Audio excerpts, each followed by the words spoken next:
her, and there shouldn't be separate tabs for you and her and then a tab for her friends. You should take on that whole bill. You guys agree with that? You see where they're coming from? Is it a hell no, or is it like, yeah, I am the man and I'll take care of that? Let me start. I'm the man and I don't have to do I was looking forward to his answer.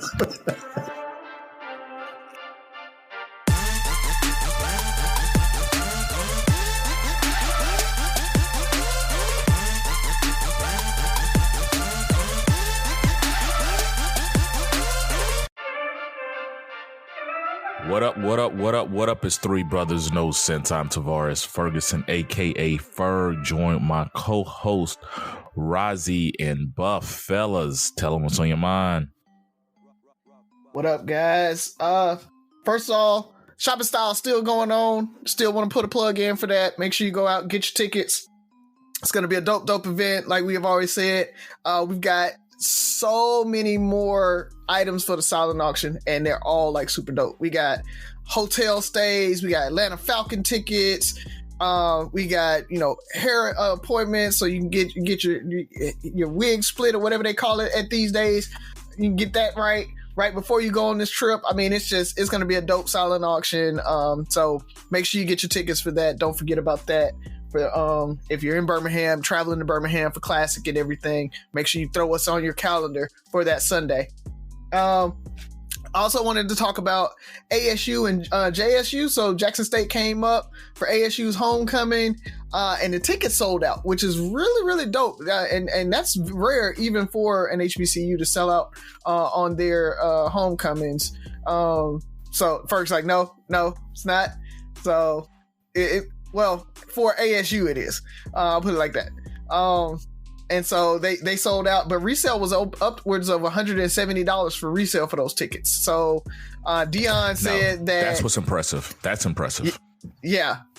And Dion said, "Who booked us for homecoming?" That was his exact quote. So that man is putting himself on the map. Like, look, we are not your homecoming rivals. That makes no sense. There are some Alabama State alumni that say they always sell out on homecoming as well too. I just want to throw that out there. Okay. All right. Yeah. All right. But that resale, that's UAB sell out for homecoming? Nope, we don't. So, so there you go. HBCUs stand up. There you go. That resellers, that's dope. I wish the money was going back to the school, but hey, it is what it is. I don't know why I didn't think about it. But it also, it pushes up the value. So when the schools start seeing that resale go up, they can actually increase the price of their normal tickets too. So yeah, but then it hurts the loyal fans. It's the fact that, if you go to ASU's homecoming every year and you pay $35 for a ticket, it's $50 with inflation, and now it's $80 to $100 because some scalpers are doing that. They're not reselling every ticket, It's the fact that if they have, call it 20,000 seats, 10 of them are going, or 8 of them are going, or whatever, to the students, So don't screw them over. Get your money to school, but don't do it. The board of trustees be seeing, their eyes be getting wide open when they see stuff like that. Yeah, you'll see it. They'll take that way to the extreme really quickly. But then not play Jackson State next year and play some random school like Paul Quinn or something. Like, ticket sales are at an all-time low because they done up the price. Yeah, the homecoming season, man. Just love homecoming season in general. So it's a good time. It's UAB's homecoming today, so heading out to the game after we record. And it's also Haley's birthday tomorrow. So again, happy birthday to her. We got the club booked out, or just a section. She didn't want a club because she said she was scared she couldn't fill the club up. So she wanted to rent a section instead. So we're going to the club. She's going to the club. I'm not going to the club because I don't want to be anywhere near her turning 21, because I know what I did when I turned 21, and I don't want to see that. I'm not renting out a club. Yeah, that's true too. Sections. Definitely I don't even know. Did they have sections when we were 21? They did. They did. We just weren't in them. We couldn't afford it. We couldn't afford it. I don't even think that was it was a thing because they like them like in movies like Belly and stuff. They had sections and stuff. I just glanced over that. It was for the dope boys. It was for the folks with money. It wasn't something that we went into college going to like, dog, we going to deep tonight. Y'all trying to get a section? Nah, man. I'm just gonna be with gin pop today. That was never a discussion at any point.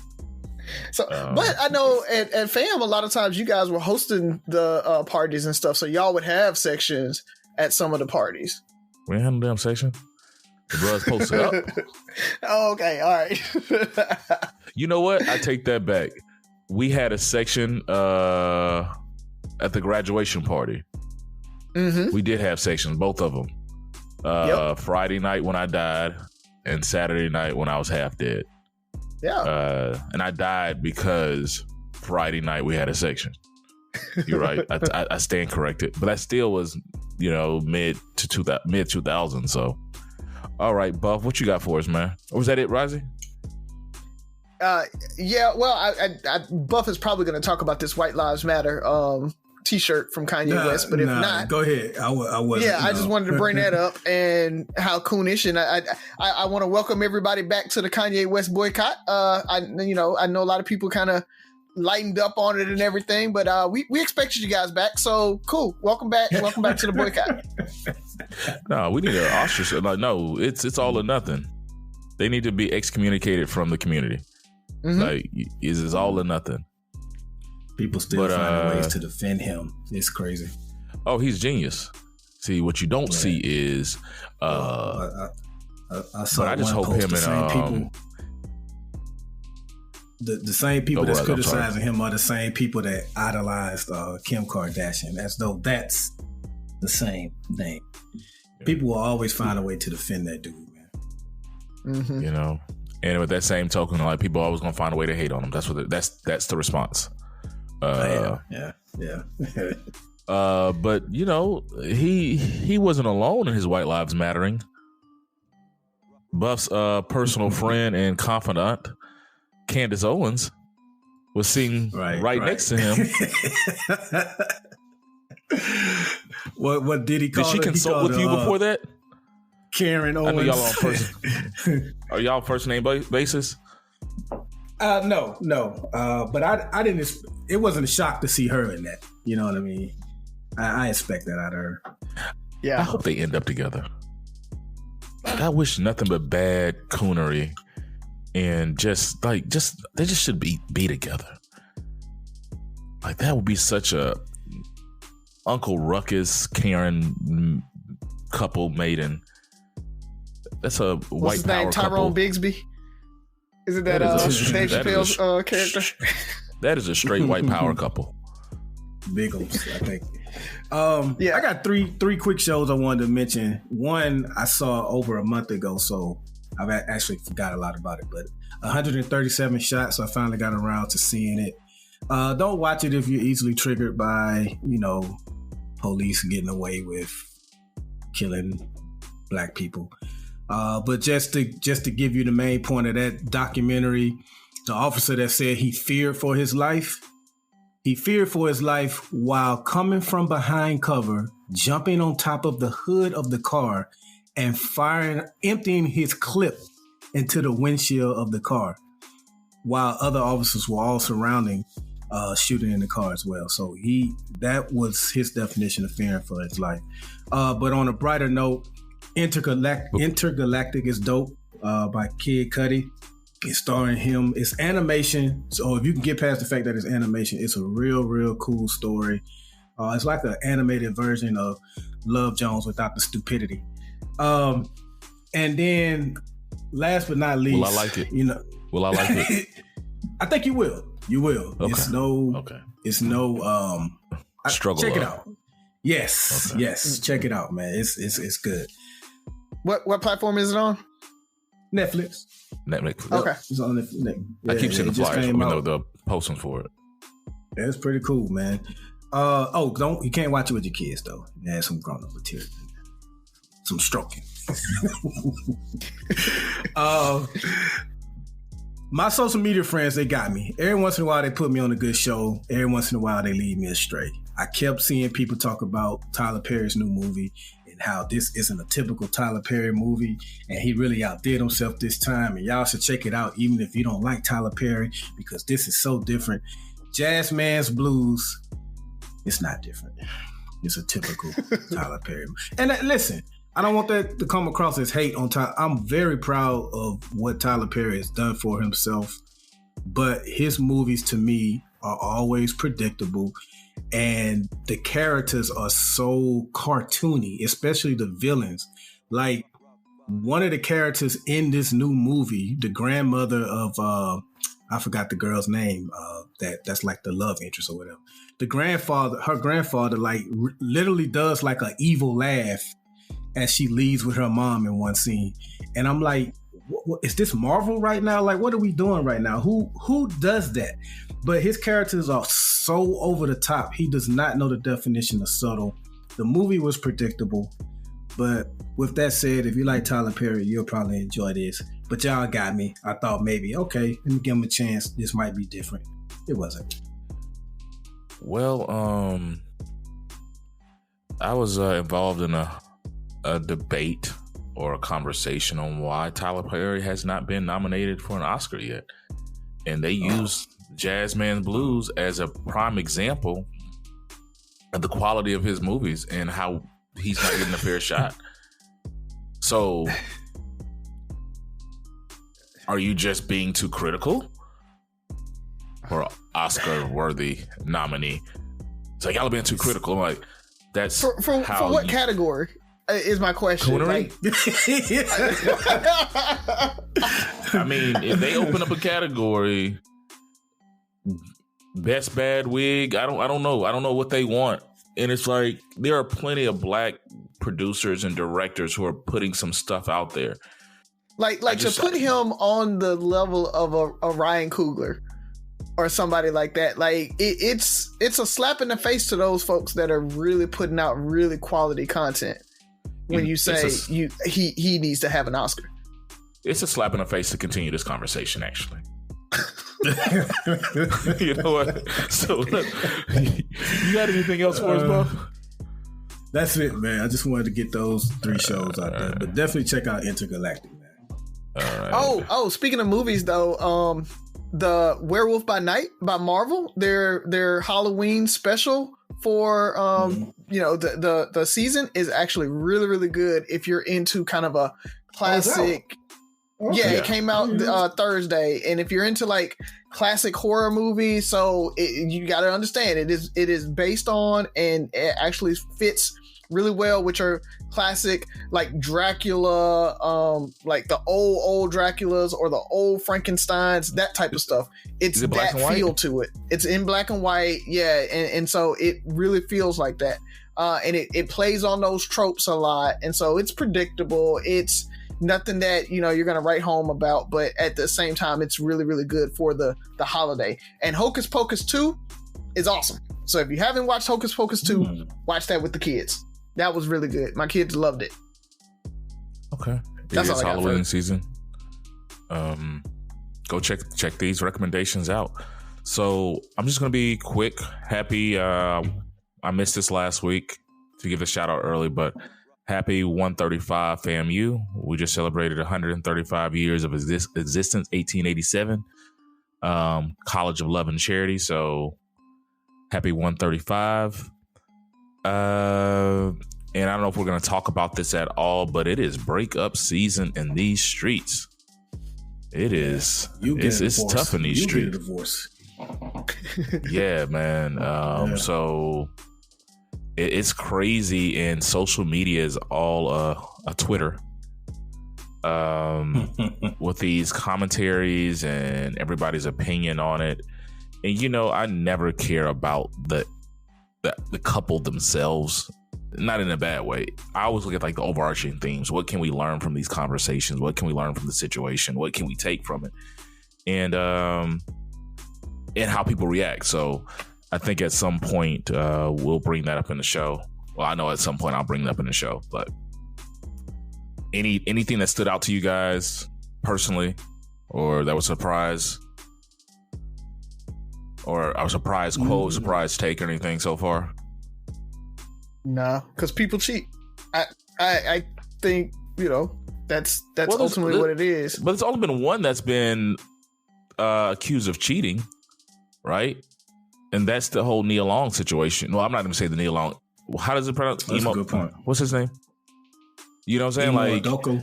Yeah. Yeah, like, and I don't want to call it the Nia Long situation because she didn't cheat, so always, the same way we put the Trayvon Martin trial, like it's that, that exactly. But so the others, there's always assumptions and stuff like that. But any outside of people cheat. So if not, then let's keep going. Because I have one I want to talk about. Is Sophia around for a joke? Yeah, man. Let me go grab her. Hold on. My dad works in B2B marketing. He came by my school for career day and said he was a big ROAS man. Then he told everyone how much he loved calculating his return on ad spend. My friends still laugh at me to this day. Not everyone gets B2B, but with LinkedIn, you'll be able to reach people who do. Get a $100 credit on your next ad campaign. Go to linkedin.com/results to claim your credit. That's linkedin.com/results. Terms and conditions apply. LinkedIn, the place to be, to be. This episode is brought to you by Coffee Mate. After watching this season of the HBO's original series, The White Lotus, this is the tropical getaway I needed. One more pina colada, please. Hey, you're not on mute. Oh, I thought I was in paradise. Turns out it was my Coffee Mate. Coffee Mate Pina Colada and Thai Iced Coffee Flavored Creamers. Inspired by the newest season of HBO's original series, The White Lotus. For the love of coffee. Try now. Good afternoon, Sophia. How are you doing today? Good morning. Good afternoon. Oh, you're right. It is morning. I apologize. I stand corrected. Thank you for correcting. It's afternoon where I am. Well, how's your day going so far? Very good. I ate Your a hair's good lovely. IHOP breakfast. Thank you. I had a good IHOP breakfast. You had breakfast. I heard Daddy flew you out to Huntsville or Tuscaloosa to get your hair done. Tuscaloosa. No, he didn't make. Haley took me and we went to. Haley flew you out. We didn't fly. We drove. Okay, y'all went on a road trip to get your hair done. That's what rich people do. You know that? Zoom. Nope. Yeah, like people like me and Buff, we get our hair done in the city we stay in because we're not rich like you and Daddy and Ollie. Just in case you didn't know. No, I think we're the Right up same. the street. I think it's the same. No, you would because you're rich and you don't understand. Just letting you know. I'm just saying. All right. Do you have a joke for us today? Yes. Next summer, I'm applying for a job cleaning mirrors. Why? It's something I can see myself doing.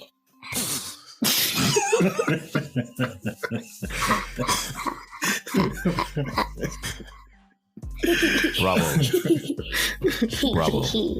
Well done. Thank you. I'm here on. The Sophie mic drop. Alrighty. How do we want to jump into this? You didn't get a question last week, man, so it's on you. Oh, yeah, man. Okay. Well, let's keep the party going with what we were talking about. So, the whole breakup week. So, like I said, I really don't care too much about the personal lives of other people as a whole. But when I looked at some of the comments, and one stood out for me was Tom Brady and Gisele. And it seemed like there was a lot of judgment on him going back to work. And there, a lot of people are speculating him returning to football was the last straw. That, he was trying to get away from his family and he's played for X amount of years. He should be over it. It's time for him to retire and be a family man. Which I'm not agreeing with or disagreeing with. It was the comments. And I took two things from that. One was the thought process of retiring at he's 44, about to turn 45. Yeah, I think so. Somewhere in there. Now. Yeah. Yeah, I think he is 45. So 45 years old and just saying, hey, you're old. Because they were saying, like, he's old, he should just retire. I'm like, in football years, I get it. But that's still, you know, young. You've done something that you cared about your whole life. So what are your thoughts about people saying that, you know, because of his age, he should be forced to retire? And just think about it in the everyday setting, right? And then also the fact that people are almost coming at him for pursuing his passion. And if the role were reversed, what would they say? Does that make sense? Yeah. If, you want to go first, if he was asking Gisele to retire at 45. Or any woman. So the first part of your question, I don't know if it has so much to do with his age. I think Gisele has wanted him to retire for about 10 years now.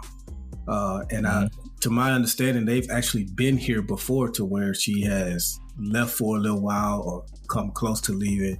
Like, she's wanting him, and it's not so much the age as it is the injuries he deals with and just how long he's gone. You know, I think she's ready to have her family and have him there and not be, I'm sure, what she feels like is a part-time dad. As far as people criticizing him pursuing his passion, that's a nothing burger. I mean, when you're passionate about something, people on the outside, they can't relate because they're not passionate about it. So there's no reason to even debate that. The final part of your question, if the roles were reversed, I think we as a society are so used to a woman supporting her man no matter what, that the fact that she has left and has rejected this notion of him continuing to play is what's causing so much, like, oh, wow. I think if it was the other way around, I think you would see a lot of people saying, well, she should understand where he coming from. That man ready to have his wife at home, and, she's traveling around the world all these months of the year and stuff. So I don't blame Tom for wanting to leave her. I think you will see that a lot more than you do with how it is now, and people saying how he shouldn't have gone back. You are hearing that. But I think the main reason you're hearing that is like the first point you made, because of his age in football. Like, most people feel like, man, look, you got 7 rings. You've been playing 20 plus years. Yeah, you should go. But if he was like 30 or something, you probably would hear nobody saying this about him, because we're so used to women supporting men in their careers that it's normalized in a sense. Yeah, I definitely agree. I think it's one of those things that his age should be irrelevant, because his skills, he's still top 5, top 6 quarterbacks in the league right now. Right? He led the league in passing yards or touchdowns or something last year, I think. Yeah. So, I mean, his age really is irrelevant, even in football, because you can't put anybody up against him and be like, oh, yeah, they're a better quarterback than him, right? I mean, he's going to be in the conversation with best quarterbacks in the league right now. So he still should be a viable candidate or a viable option to be a quarterback. I don't think age should matter in that. No matter how many rings he's had or whatever, it's like if a team can still put him on the field and win with him, then that's what you should be. That's what you want, right? So I think it's one of those things that we should be stepping back and really looking at it logically, and stop get out of our emotions, and stop acting like women. If going back to the women are emotional, men are logical thing. So stop being emotional about it and actually be logical about it. And he should still be playing. But I think I am 100% on Gisele's side on this. Is he's making those decisions in a vacuum and not taking her into consideration, right? Not taking her wishes. And that goes back to me talking about independent women. I think men have to understand that they can't be independent either.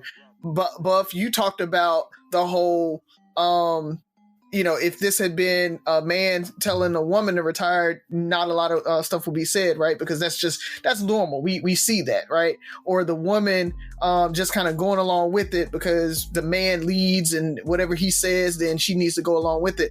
I'm all about interdependence. I'm talking about a relationship, and he's making that choice, and his wife is kind of putting her foot down. Hey, this is my 5% that I really, really care about. I'm veto power. I'm using my veto power. You can't go back right now for the family. And he's still saying, well, screw you, I'm going. All right, he made an independent decision, and independent equals single. Tom, you're single now, bro. That's how it is. And so, I'm an equal opportunity person when it comes to this. You cannot be independent in a relationship. And Tom just wanted to be independent. And so I'm 100% on Gisele walking away, because that's her right to say, you made that decision yourself, so you deal with the consequences. I feel you. So you guys made some great points. A couple of takeaways and things I want to add on is we talked about him still being a viable option. Imagine you've been doing something you love for 20 plus years, and you know for a fact that the best case scenario, you got 1 to 2 years left. That's it. You can never get that back. Never get those years back. Because 3 years from now, we won't be having this conversation, right? Most likely, 3. But I can be with my family for the rest of my life. It's one of those things. Are you going to regret this? Now, he might regret losing his family, I'm pretty sure, or hopefully he doesn't lose his family. Maybe, the change in dynamics, because divorce should not be somebody losing their family. And I think that's what happens so much. Like, okay, I'm going to make you pay by doing this. But it's, hey, I'm going to, the same way people have, they hold grudges against somebody because they missed out. It's, I didn't go off to college because I stayed home to take care of my mom. You make life decisions based off of somebody else. And so when you were talking about being independent, Razi, it's one of those situations, and I hate it in relationships where it's somebody's going to win, somebody's going to lose. So you're saying he made a decision to go back on his own, but if he would have stayed home, she took the decision to go back away from him. Like, I'm doing this because you basically told me to. So that's why it's always about intent and understanding and love to me. And it sounds so crazy or foolish, or, it's like, oh God, love doesn't solve everything. It's like, if you understand your partner, you understand the person you're with, you know how big this is to them. And having like, babe, I get it. And when we had this conversation 5 years ago, who would have thought that I would still be a viable quarterback 5 years from now? Today. Like, let's just be honest. And I understand what we might have talked about. But I feel like after this, I'm going to always wonder for the rest of my life what I could have done with that last year. Could I have 8 rings? Could I have 9 rings? And I'll never know. You're going to know, Tom. And it's like, babe, I get it. I want to be home with you guys, but this is part of my life too. This is part of who I am. This is part of my brand. I'm just not and I talk about this, I teach this. I'm just not a husband and a father. There's more to me than just being here with you guys, and same for her. And so having that conversation and like, well, bitch, when you hang this your cleats up again, this is it.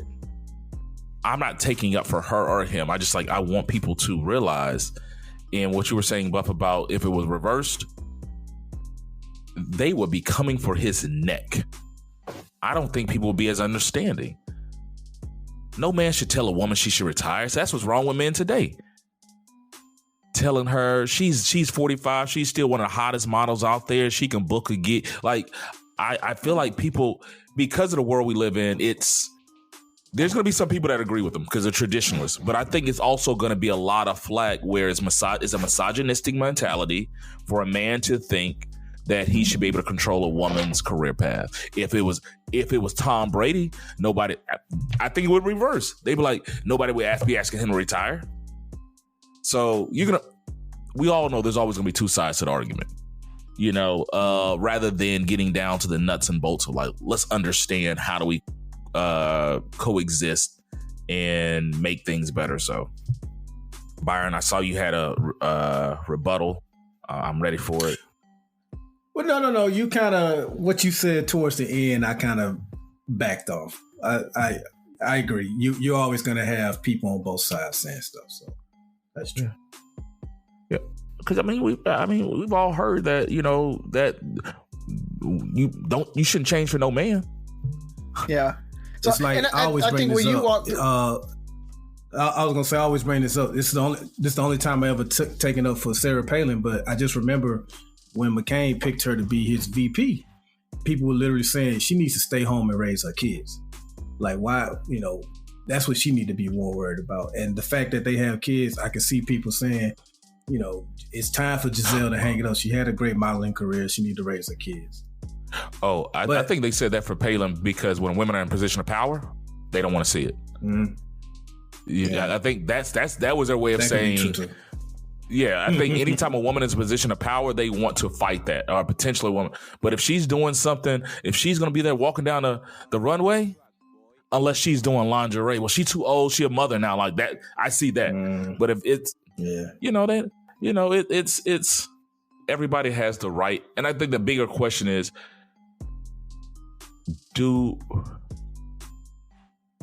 how loyal do you have to be to yourself and your wants and desires versus those of the people that you love, right?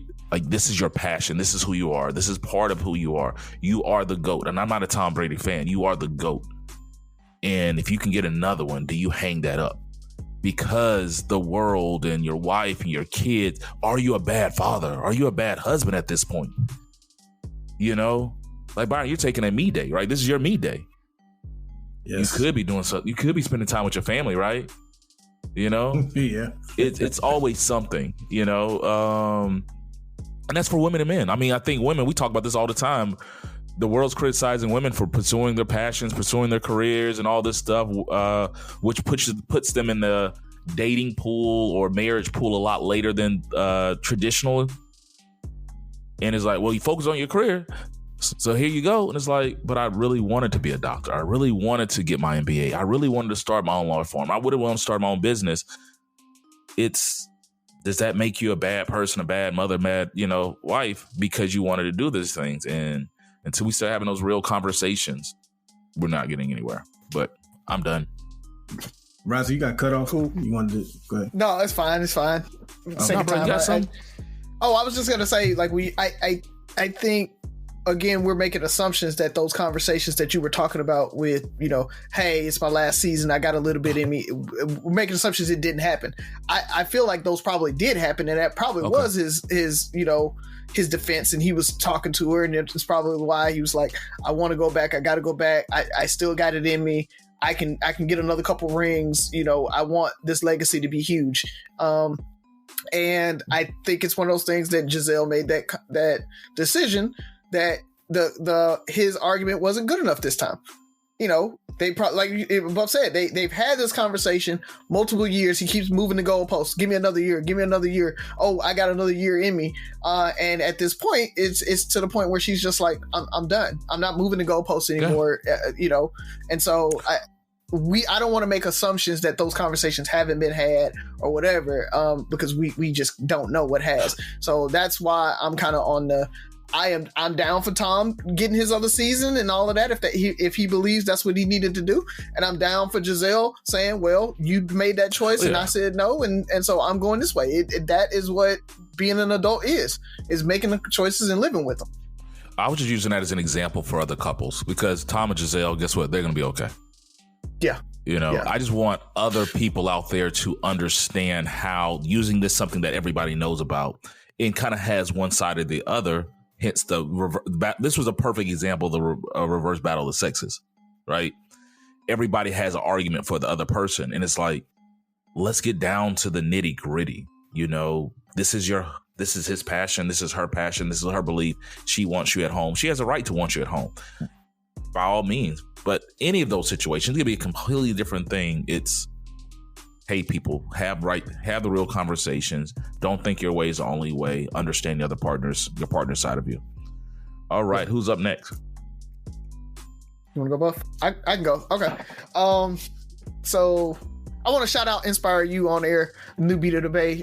Just throw that out in the middle of we I end up having to talk about it at the end of the show, but thank y'all for everybody that listens to that. If you don't have the app, if you listen to us on any of your podcasting platforms, make sure you go and download the Inspire You on air app as well, and you can listen to some awesome radio there, and you can hear us every night or every Monday night 10 p.m.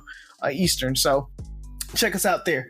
But kind of piggybacking on Central. 10 p.m. Yeah, Central. 10 p.m. Central. Okay, yeah. So piggybacking on the whole Kanye thing, I've seen a lot of feedback and folks talking about, well, you know, desegregation was the worst thing that happened to us, and you know, this is what is an issue, and yada yada yada. I don't know how we ended up into that based on what Kanye did, but either way it goes, I've seen it. It's come out, and so I just wanted to ask you guys: was desegregation good or bad for the Black community and Black people? And I want to separate it because I think it might be different based on the community versus individuals like Black people. So was it good or bad? Both. Okay. All right. It's good in the sense that because one of the reasons that we fought for that so hard is because, you know, like you look at our schools and education and things like that, we were not getting the same resources that the white schools in the same area were getting and things like that. The colored only bathroom or water fountain was compared to the whites only and things like that. So that's one of the reasons we fought for it. The reason it's bad is because if you look at, we talked about this on several episodes. If you look at like the Black colleges, the HBCUs, and what it did to our sport program. If you look at the entrepreneurship that we had back then, if you look at the nucleus of the Black family back then, like a lot of that was stronger because we didn't have any other choice. Like if you wanted to play college football or basketball, you pretty much had to go to an HBCU. So all of our talent stayed there. If you wanted to be successful or whatever, you know, you kind of were driven to go out there and make your own way and try to start your own business, because the chances of you getting hired at a white company or whatever was slim. And if you did, you were going to do something that was well below your skill level and things like that. So I think it definitely, you know, forced us to do a lot of the things that we yearn for and are striving to, you know, get our culture, get our people to do. Like, you know, we always say support Black business and things like that. I think back then we were kind of forced to do those things because we couldn't eat in certain restaurants or shop in certain places. We had to support Black people, Black places, so Black-owned places. So that is, I guess you could say, the bad that happened with desegregation. So I think it had its good and its bad. Just pretty much like with anything big, like from affirmative action, we've talked about that on this show before. Taxing the rich, or like any major thing, is gonna have its good and its bad. And I think with desegregation, it's no different. Cool. Art. Yeah, it's not a either or, it's a both. With the good, it made certain things more attainable. Like, there's still a glass ceiling to be Black, even though we had a Black president, you know, and the whole thing. So the glass racism is over. But it made things like the jobs we all have, we couldn't have had before desegregation. Like, it allowed us to do things financially and move around and go places and live a life that we currently live that we wouldn't have been able to do before that. It helped certain people So it helped the people. But the community, not so much, because there's still so many poor black schools. You know, it's the distribution of wealth is still so vast. And I think the challenge, let's say they had the best of intent with desegregation.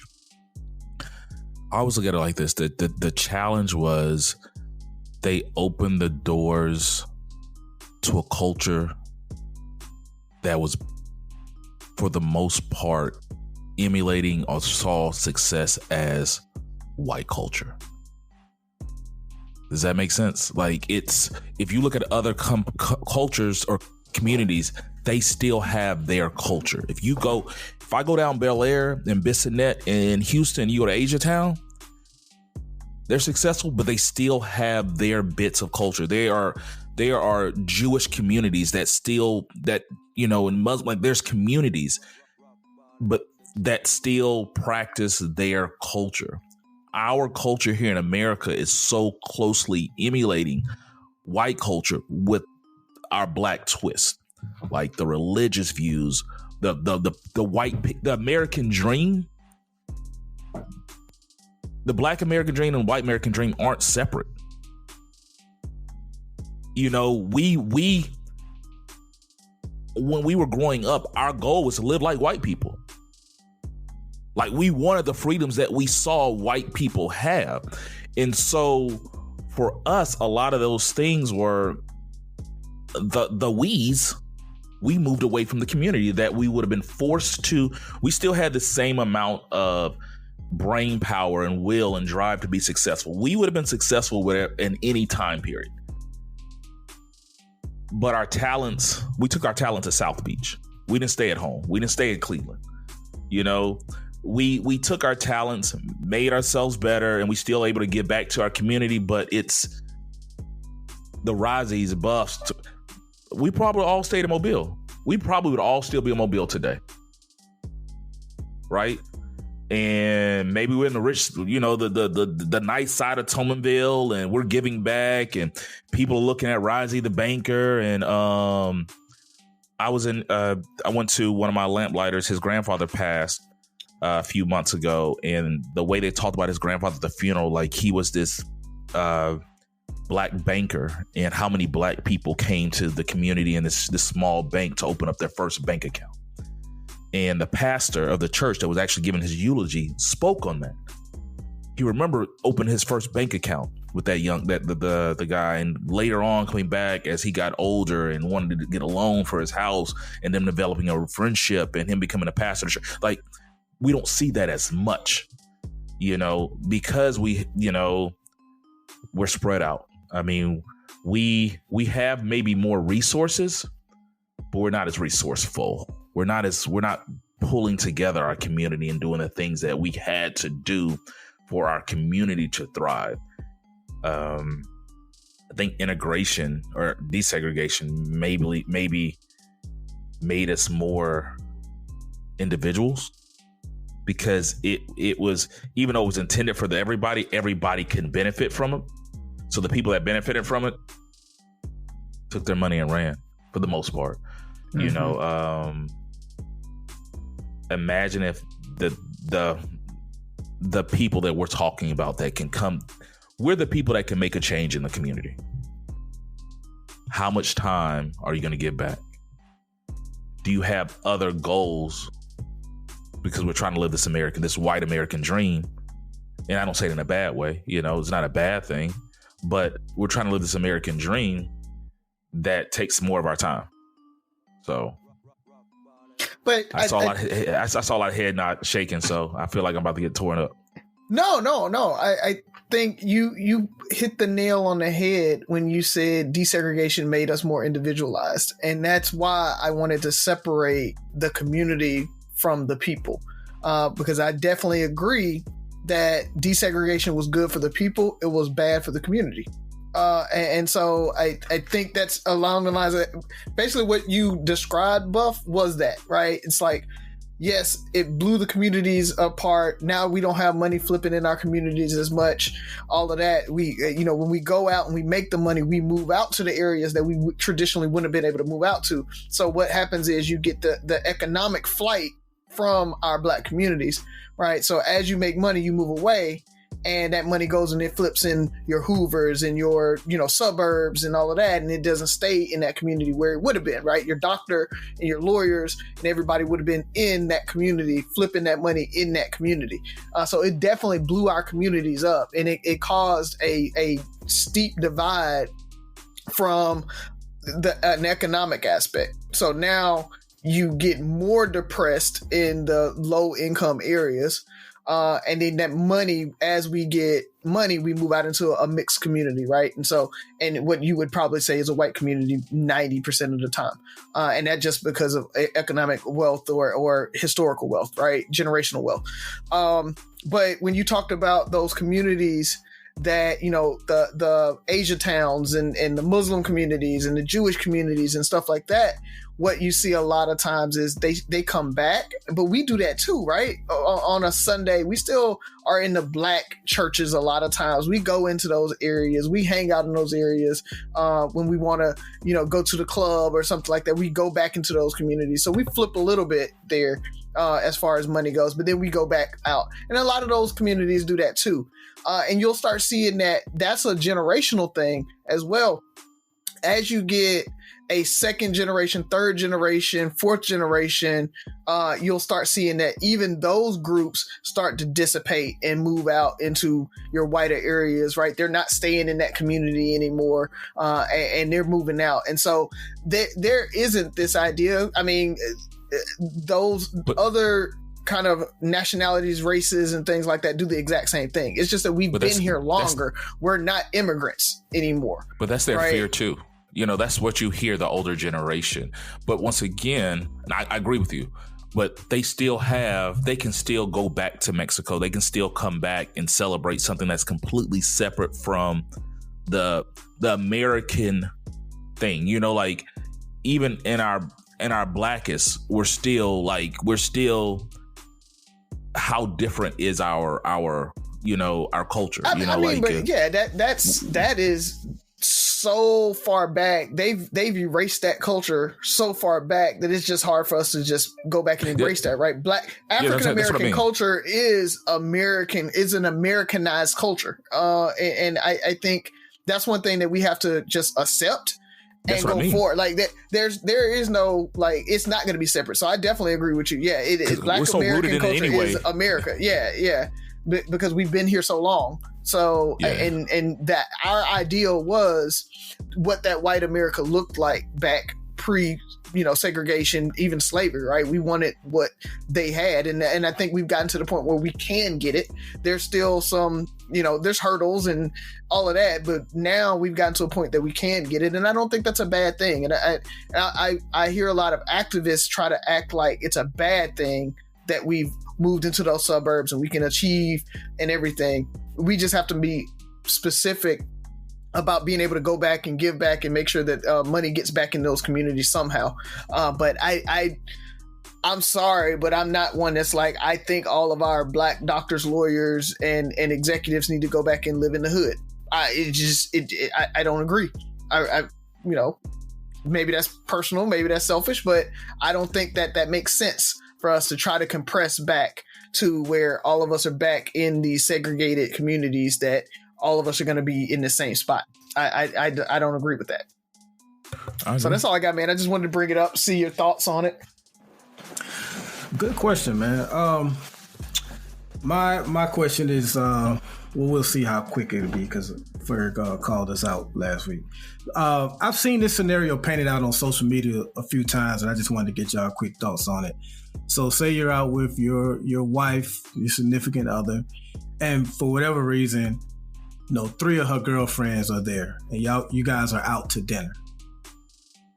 As you being the only man there, and that being your wife's close friends, when the bill comes, do you feel compelled or obligated to pay for her friends' meals? And I ask this because there is a certain section of women that say, well, women are always telling us what real men are these days, but say that as the man, you should pay for her and her friend's meal as well, because you're her man and you represent her, and there shouldn't be separate tabs for you and her and then a tab for her friends. You should take on that whole bill.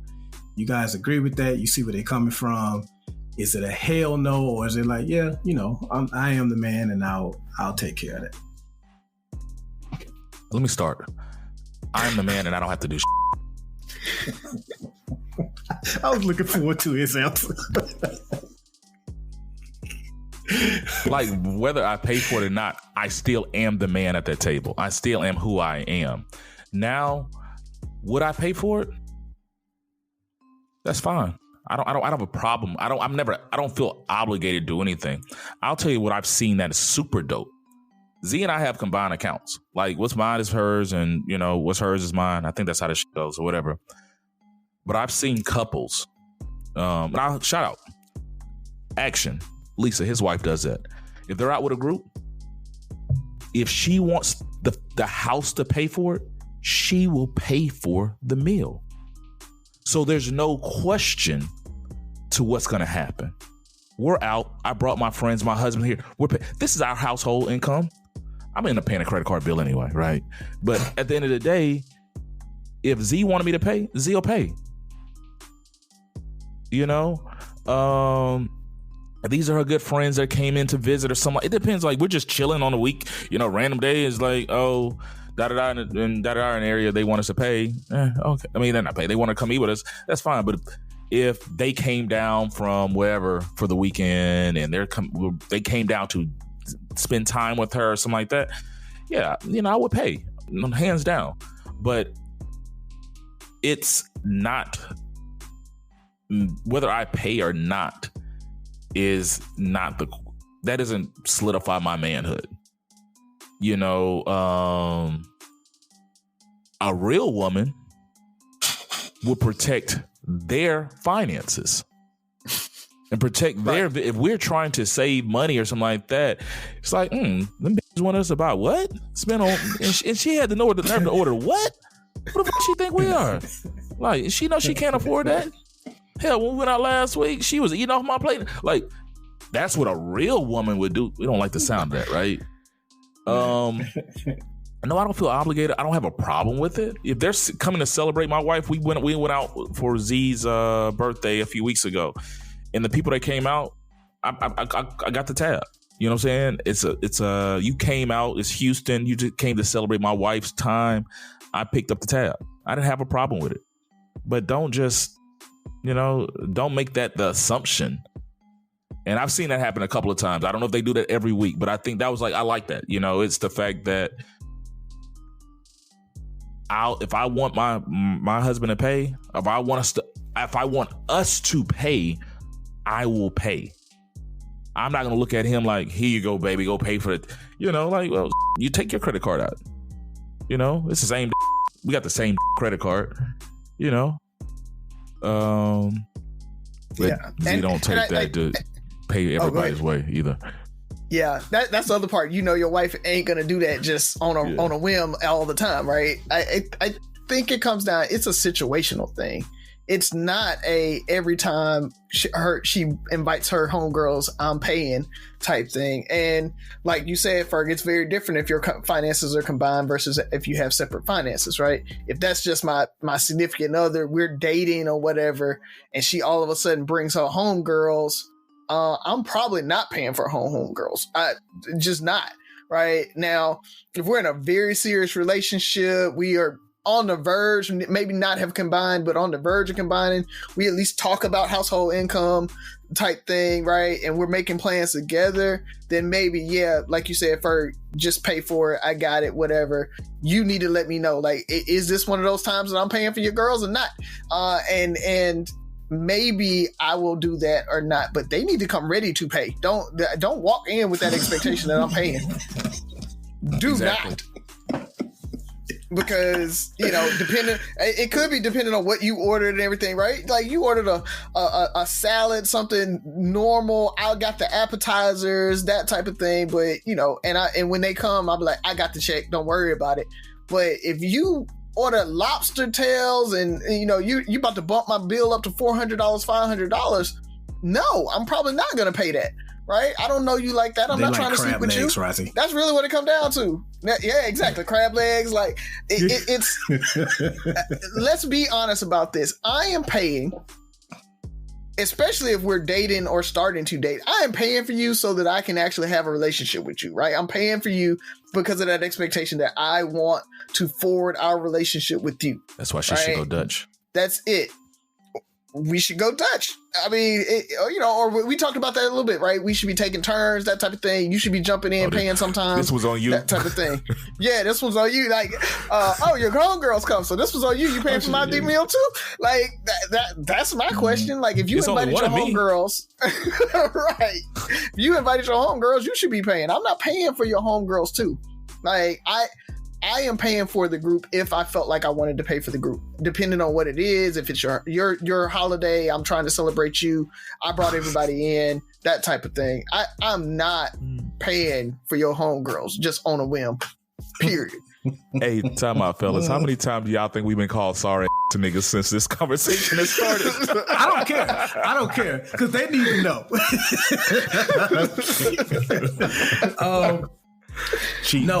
I like both of y'all answers, man.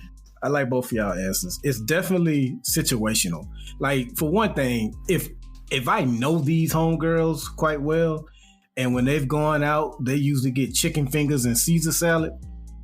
And then when they know or think I'm paying, like Razi say, they getting the surf and turf and they ordering old fashions and lemon drops. Hell no. But I like what Razi said. Don't expect it. If I want to, I will. If I don't want to, I won't. And it's just that simple. It just depends on how I feel. This is universal. Like, I've paid for other couples before. I never let people know if I'm going to pay for their dinner. Never do that. Because they're going to always be tempted to order some shit that they wouldn't normally order. I want you to order as though you think you paying. And if I plan on paying, when the check comes, I got it. And, I'll watch you do the whole fake, oh, no, you don't have to, no. Knowing damn well you want me to, but that's fine. Right. That's fine. But that's fine. Yeah, definitely. You know what? You're right. My bad. It might not be fake. Because when people pay for me, I feel awkward. Like, I'm like, no, you don't have to do that. I got it. So it does feel awkward. You're right. Yeah. Like, I automatically think, okay, how can I make this up? You know what I mean? Like, so where we going next? Next round on me. Yeah, man. Another thing I considered also is, and I forgot to mention this, is have they ever reached in their pocket for my wife? Because like I have friends that, like, if I go out with Razi might pay for me. I might pay. Like, my things, if you're willing to pay for me or my wife at least, because I know there's times where they're gonna go out. Lisa, once again, it just made me think, because if they go out for drinks, Z's gonna order what she's gonna order because she has her own money and stuff like that. There's a good chance Lisa's gonna offer to pay for it or whatever the case may be. And so my thing, if she's out or her friends are out or something like that, then yeah, like, man, because you would do the same for my wife. Or if Z came up there, Buff would do the same for them. So my thing is, if it's my wife's always paying for you, and she pays for you, now I gotta pay for you. Now you already got enough free meals. Yeah. And I want to just go put my feminist hat on. That's an antiquated idea anyway. That came from back when women didn't have money and the guy had to pay all the time. My thing is, y'all work. Y'all have money too. Why are you saying that I should be paying for it at any point? Going back to the expectation. Because that's what a real man does, Razi. Okay, all right, and if those men that do that are the same men that have another baby, whole family on the other side of town, and they were Rolling Stones and all of that. Like don't pick and choose what you want to take from this traditional 50s lifestyle and bring forward, and then pick and choose and say, nope, I don't want that, but I want this. That's my issue with it. And that's friendship, like especially friendship. You're not dating any of these chicks. And I'm just saying in period, because I've been around women, and I have a bunch of female friends, y'all know this, that like if we're going out, if I came to Atlanta, Alexis has, you're visiting. Alexis has paid, Mike's wife has paid for my food. Mm-hmm. You know what I'm saying? If she's coming to Houston, she's meeting up with me, I'm paying for her food. That's how the type friends and people that I've been around. So I know it's not just a woman thing or a man thing. It's about valuing each other and valuing friendships and not trying to take advantage of the situations. Like, man, I can't wait to get to Atlanta so Alexis but we can go to that Mexican restaurant she like and she can buy my food. That's never the thought. We don't look for free meals. And any man that looks for anything free from other people is considered a bum anyway. If we all went out and we looking and nobody wants to pay, either we splitting the check or somebody's picking up the tab. I can't go in there and expect Buff to pay for my meal. But dog, I did come to Manassas to hang out with you, man. You ain't buying my food. Let me make a freaking Twitter or a TikTok about how sorry this nigga is. How? What? It is what it is. Because men can't do the same thing. Let's go ahead and close it on out, fellas. But y'all sorry. Lowe's knows that free is just better. That's why MyLowe's Rewards is free to join. As a member, you earn points towards MyLowe's money on eligible purchases, get exclusive free gifts, and earn free shipping at Silver Key status, all on top of weekly member-only deals. Don't wait. Join MyLowe's Rewards for free today and start saving more. Lowe's, we help, you save. Loyalty program subject to terms and conditions. Details at lowes.com/terms. Subject to change. Hey, Fidelity. What's it cost to invest with the Fidelity app? Start with as little as $1 with no account fees or trade commissions on U.S. stocks and ETFs. That's music to my ears. I can only talk. Investing involves risk, including risk of loss. Zero account fees apply to retail brokerage accounts only. Sell order assessment fee not included. A limited number of ETFs are subject to a transaction-based service fee of $100. See full list at fidelity.com/commissions. Fidelity Brokerage Services, LLC, member NYSE, SIPC. Oh, okay. I'll just say this. We've talked about this book several times on past episodes. I finally finished it actually this morning. My book club meeting is tonight with some of the fellas to discuss the book.